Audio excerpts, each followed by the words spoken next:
Hi and very very welcome all of you. आज हम लोग करेंगे चैप्टर 8 ट्रिग्नोमेट्री का एक्सरसाइज जो कि है आपकी 8.2 exercise 8.2 question number 4। So let us begin with our questions. तो क्वेश्चन नंबर 4 में आपको दे रखा है ट्रू और फॉल्स। आपको डिटरमाइन करना है कि वो ट्रू है या फॉल्स है, और अगर फॉल्स है तो क्यों, और अगर ट्रू है तो क्यों। ठीक, तो देखो क्वेश्चन नंबर फर्स्ट आपको दे रखा है that sine A plus B, क्या बोला, sine A plus B is equal to sine A plus sine B. तो ये स्टेटमेंट जो आपकी है ये स्टेटमेंट होगी false. But why this statement is false, ये इस वजह से क्योंकि जो आपका साइन ए प्लस बी दे रखा है वो दो टर्म नहीं है, वो एक सिंगल टर्म है। और वो क्या है, sine is equal to A plus B is single term. तो ये स्टेटमेंट जो है आपकी sine A plus B is single term, that's why आपका जो ए हुआ वो क्या हुआ, फॉल्स हुआ। Now let come to part second. इसमें आपको क्या बोल रखा है कि the value of sine theta increase, the value of sine theta increase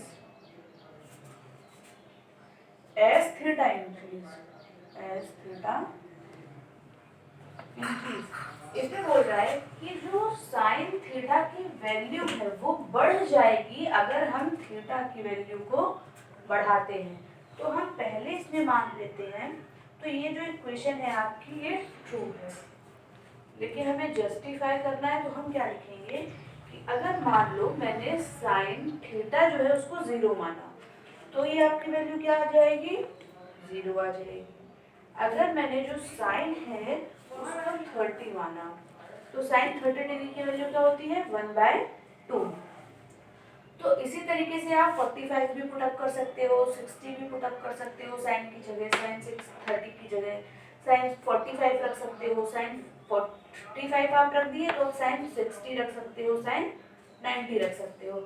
तो हमें इतना रख देंगे तो भी हमारे लिए सफिशिएंट है, क्योंकि हमें दो इक्वेशन से, दो एग्जाम्पल से पता चल रहा है कि अगर हम थीटा जो है उसको इंक्रीज करेंगे तो क्या होगा कि जो साइन थीटा है उसकी वैल्यू भी इंक्रीज होगी। That's why this equation is true. Now see, ये आपको क्या बोल रहा है, the value of cos theta, the value of cos theta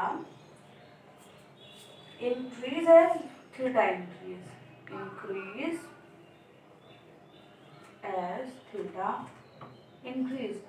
तो ये स्टेटमेंट जो है आपकी, ये स्टेटमेंट फॉल्स होगी। क्यों फॉल्स होगी, अब देखो आप लोग, अगर मान लो मैंने cos 0 डिग्री की वैल्यू क्या होती है 1, cos 30 डिग्री की वैल्यू होती है √3/2, जिसको कि अगर हम लोग डिवाइड करेंगे तो आ जाएगा 0.87। फिर अगर हम cos 45 की वैल्यू देखें तो वो होती है 1/√2। तो आप यहाँ पे मैंने 3 एग्जाम्पल दिए, तो आप इन 3 एग्जाम्पल से ये डिटरमाइन कर सकते हो कि जो cos थीटा है, थीटा की जगह पे जब हम लोग 0 रखे तो 1 आया, फिर थीटा की जगह पे जब 30 रखे तो √3/2 आया, देन आफ्टर जब थीटा की जगह पे 45 रखे तो 1/√2 आया। तो इससे हमें क्या मिल रहा है कि जब हम थीटा बढ़ा रहे हैं तो वैल्यू क्या हो रही है, डिक्रीज हो रही है। That's why this equation is false. Then D, ये आपको क्या बोल रहा है कि sine theta is equal to cos theta for all value of theta, for all value of theta means sine theta is equal to cos theta, और theta की value चाहे जो भी हो फॉर ऑल वैल्यूज, मतलब जितनी वैल्यूज हैं उसके लिए sine theta is equal to cos theta होगा।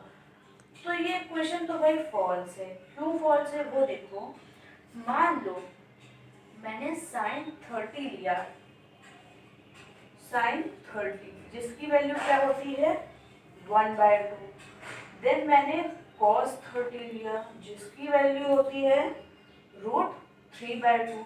तो इससे क्या पता चला कि sine 30 degree is not equal to cos 30 degree, means sine की वैल्यू और कॉस की वैल्यू सेम नहीं है, दैट्स व्हाई ये इक्वेशन फॉल्स। फिर ई जो हमारी लास्ट है वो क्या है, वो बोल रही है cot A is not defined for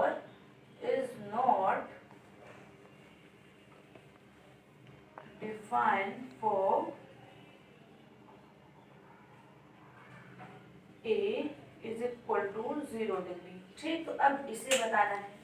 अब देखो cot 0 डिग्री, cot 0 डिग्री आपका होता है cos 0 degree upon sin 0 degree. तो अब देखो cos 0 डिग्री और sin 0 डिग्री इसकी वैल्यू हुई आपकी 1/0, जो कि क्या होती है not defined, that's why this equation is true. तो ये था आपका 8.1 का क्वेश्चन नंबर 4। तो हमने यहाँ पे इसको सॉल्व किया। इसमें अगर आपको कोई प्रॉब्लम है, कोई कंफ्यूजन है किसी स्टेप में, किसी क्वेश्चन में, तो then you can ask it to me on your comment section. तब तक के लिए थैंक यू।